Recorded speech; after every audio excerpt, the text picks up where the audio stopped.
Need to print specific pages in Microsoft Word? Here's how.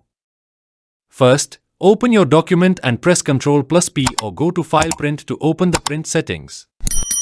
Under Settings, find the Pages box where you can enter the exact pages you want to print. To print a single page, type the page number, example 3 for page 3. To print multiple pages, separate them with commas, example 2, 4, 6 for pages 2, 4, and 6. To print a range, use a hyphen, example 5 to 10 for pages 5 through 10. Need a mix of both? Combine them like 1, 3, 5 to 7. If you want to print only the current page, select Print Current Page. Once your selection is set, choose the printer, adjust settings like orientation or margins if needed, and click Print. That's it. Now you know how to print specific pages in Word.